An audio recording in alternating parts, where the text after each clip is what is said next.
Well, what's up guys, Putty here and welcome back for another episode of the Talbot series with the Roundtable crew as my players. So I decided to record every game of the season for some reason last episode, so we're going to continue with that. It's an unchanged team aside from Paddy, who has made his first appearance for the Wales under-21s apparently. Didn't play well, came on as a substitute, and he's still travelling back, so I'll let Assman pick his replacement. He went with Blaine. I don't have any clue who Blaine is. We'll put my faith in him. Passionately. Come on lads, show me what you can do. I forgot to mention, it's our first game at the Roundtable Stadium, which is extremely large for no good reason. I asked the board to turn us into a professional club, and they'll do that next year. So that should be good. What did I want to check? Yes. Information. Yeah, there it is. Facilities. Okay, we're playing at the Roundtable Stadium, which has 60,000 capacity and 40,000 seated, and was built in 2010. Yeah. Okay. Right. The way I'm gonna do this is the Roundtable, who are a group from America, from the Brazilian leagues, I guess, who grow young players from all over around the world. Bought Talbot, built them a massive stadium, and gave them a bunch of really good players. That's what I'm going with. You can pick out whatever story you want to go. Whatever makes you sleep at night. Anyway, let's get into it. I'm hoping Jimmy Latham will stop picking up the goals. And of course, Tanner McTantan, if we've learned anything from Dino's Lords of Football video, cannot take penalties. Which reminds me, I haven't really set up the set pieces on this tactic too much yet, because I think we can do alright in the first season without really going too in depth into the tactics and stuff. But in the second season, we'll have to change things up a bit. Yeah. Here's Dino now. Jimmy Latham is tackled. Great run from Jimmy Latham, and Blaine drags it wide. Looked like he tried a back heel shot there. Drogba-esque Champions League game against Madrid. Warner. We should really be starting to pick up points. I know in the last episode we drew. I was pretty happy with it. Oh, what pace from DeVault. But he has been fouled. And he will be shown yellow, I think. He's shown red. Oof.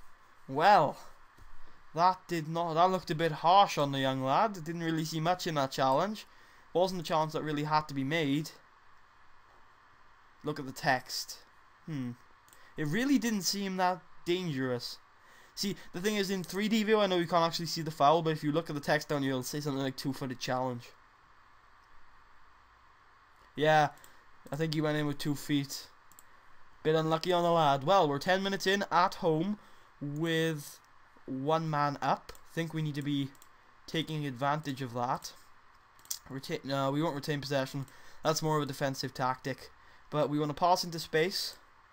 We want to hassle opponents. We want to push higher up, and we want to hit early cross. No, we don't. We need to work the ball into the box. There we go. Hopefully this will... That's terrible from Nicky Holland. Hopefully that will allow us to push up, make use of the extra man, and get a goal. Gareth Phillips controlling the midfield with Paddy's absence. Great ball from Phillips. Zola doesn't have the pace though. Great cross in the end. McTantan. Oh. Bad header from the big lad. 6'7". Well, this game has taken a turn, and we do seem to be having all the possession. God, I cannot stop coughing today. Japet seems to be...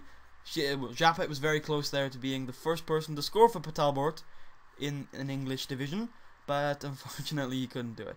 I want to see if it is going to be a defender. Can Basingstoke weather the storm? Hopefully not. They're down to 10 men. It's a good corner. It's going to come back to Zola, though, who might be offside. Apparently not. Smart takes the ball. Doesn't do... It wasn't too smart there. Yeah, we haven't been able to make the man count yet, but we haven't had many highlights in these 10 minutes. Zola. Vanguard. Oh, couldn't take a shot. Good cross from Zola, and Japet just couldn't get there. DeVault has to make a challenge. Well, he didn't have to in the end. Vanguard, good ball to Nicky Holland. Good save from Bays. Nicky Holland should have done better there. Zola's corner again. Good cross. Oh, nobody can get a proper shot off, and Zola will have to take yet another corner from that end. It's a short one, a short run up. De Volt has to whip it back in. Does okay. Japet and Blaine link up. De Volt has another chance, and it's very poor from De Volt. And Basingstoke get off the hook. Just about 40 minutes done. 5 minutes left of the half. We have possession in our own half. But Basingstoke are pushing forward. Here, that's a decent pass. It's not a very good cross. And not a very good shot. We survive. Much embarrassment. We shouldn't be conceding here against... I think it's one of the league's best teams, but they're down to 10 men. And we are at home. We should push on and make the extra man count here. And get 3 points against, I think, a decent team. Well, the defence have pushed on already. If you saw that, the defence had pushed up before he'd even taken the kick. McTantan, Holland, went for glory himself and won a corner. Oof, should have waited. Should have crossed. Lots of bodies in the box breaking forward. Good corner, Japet couldn't quite reach it. Zola might be offside. He was. Andre Zola, offside. As you can tell, I'm commentating this kind of just like not color commentary, but just normal commentary, because I'm going to be doing 46 episodes of this. It's not going to be something I can constantly talk about topics, but oh god, hopefully I'll be able to talk about the state of the team and things like that. Gareth Phillips with a rash challenge. The only card of the game so far is the red shown to Mr. Gozi Agrura, something like that. Cannot pronounce game. I thought going to the lower divisions of England would give me some what a strike! Could give me some traditional English names to pronounce. Bloody hell. Well, we've conceded against 10-man Basingstoke. 1 minute after the allotted extra time. Be fair to the lad. Who is it? It was this guy. Goddard. Johnny Goddard. Alright. Well, you could say Gipling could have done better. Actually, it was a James Gipling own goal. Oof. Well, I have to aggressively tell you I expect a much better showing. I'm glad you were reacting as such. Alright. Well, we need to get back into this game. This is not going good. They've been without... they've been down a man for a good 50 minutes now, I think. And, well, not 50 minutes, like 40 minutes. And they've unfortunately not been punished for it. And Nicky Holland has had a lot of chances today, most of which he's spurned. He's probably going to be taken off here. We are going to be pushing a little further up now with a third forward. I think I'm going to be keeping Nicky Holland on for now, though. As you can see, the strenuous schedule of the Blue Square Barrett South is getting to all players a little bit. Not too bad yet, though. We are going to be seeing much more fitness problems later in the season. Zola's corners have been pretty good tonight. That one was relatively poor. McTantan back to Zola. Oh, that was almost an own goal there by Warner, but we do have another corner which looks to be taken by Japet? Or is it Vanguard? I can't really tell, but the corner is being taken by Alvin. And Phillips robs the defender. And Gareth Phillips scores Talbot's first goal in the English division. The skipper, it would be fitting for him to score the first goal of the campaign. Vanguard, well, it took a defender to make a cross. Goddard looked to have it covered, but Phillips took that extra space and sliced in an excellent robbery there. We have stolen an equaliser. The keeper didn't even see it coming. Oof. Port Talbot Town 1, Basingstoke 1, and Basingstoke have been down to 10 men since the 12th minute. Striker, I believe, sent off for a two-footed challenge in the opposition penalty box on Luke De Volt, I believe. Vanguard loses out possession, I mean. Pratt had a terrible shot. He's such a bloody Pratt. Well, Basingstoke playing a very risky formation, 3 at the back, but 2 up front, I believe.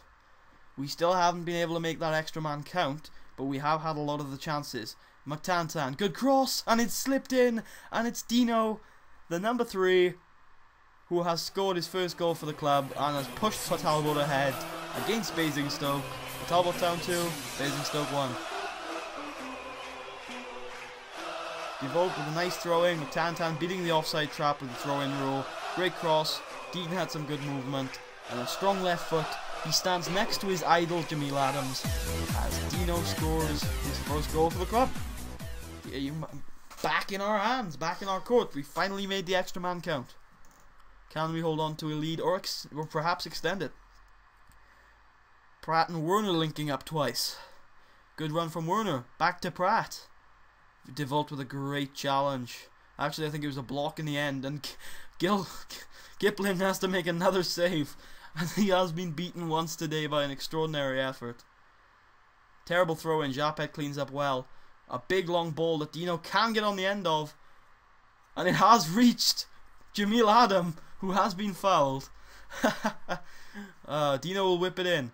It's an okay free kick for this level. I'll take that. Alright, 15 minutes left on the clock. We'll think about resting some players here. Maybe even fortifying a defensive position.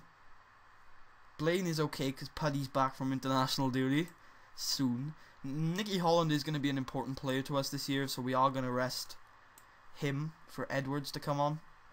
And I think we're going to bring on Rose for Jamil Adam, who hasn't been playing to the best of his ability tonight. Only 5 substitutes in the non-league divisions. I believe they have changed back to the 7 substitute system in real life for the Championship, League 1 and League 2. McTantan with his first goal for the club. McTantan, USA born. 3 goals to 1 now. Talbot lead, and you have to think they have opened up enough of a gap to beat 10-man Basingstoke. What was I even saying? Oh yes, they have flipped back to the 7 substitute rule in the Championship and the League 1 and League 2. For those of you who are not aware, the reason why they changed to a 5 substitute rule is because teams beforehand could not fill a 7 substitute bench, because you know you have like a 25-man squad in the Premier League. They have like a 16, maybe 17, sometimes 20 man squad, and they usually couldn't field 18 men for one match day. Due to injuries. You know, the Championship is a strenuous schedule, 46 games a year. It's very tough, I guess. Anyway, that's why they did it. I think they're back to 7 substitutes in real life, but this game was made when 5 substitutes were used, so they still use that system, which I like. I'm okay with that. I'm happy. I don't understand why people can't just leave spaces on their bench, but I'm more than happy to have a 5 substitute bench. It doesn't really hinder me much, especially since I'm only going to be bringing on 3 people a game anyway. It does have some problems, but it doesn't affect me too much. Well, Basingstoke looked to have silenced. They didn't really have much possession, not many good chances, but that one freak goal, I guess you call it, did give them a good chance. Wouldn't give Gilpin a good game, but definitely a good performance from us. And Dino gets the man of the match tonight. Very nice victory. I wouldn't say what a comeback, because we should have come back, but a very good effort from the lads tonight, which should put us in a decent position in the league. It does. We are in 6th place. I will see you guys next week for the game against Salisbury, which they are favourites for again. Don't think we are really favourites for any of these games. Have you guys, like, I'm sure this was fixed at the beginning of FM12, seen this glitch where it's only scheduling games for me on the Saturday and the Wednesday. It never does Sunday games, never does Monday games, never does Thursday games, Tuesday games. You know, those type of things. Let me know. Anyway, oh yeah, one thing. Paul Puddy was involved in an international match, and of course Paul Puddy did something else last week. Where is it? Yes, he was the youngest player in the Blue Square Bet South and the youngest player to play for Talbot. Turned 14 in August of this year. Yes, 15 next year, which is what I am in real life. 16, which is what I am in 4 months from now in real life. I shouldn't have done that because it takes ages to load when we're on camera and it's not responding. But I will see you guys next week against Salisbury.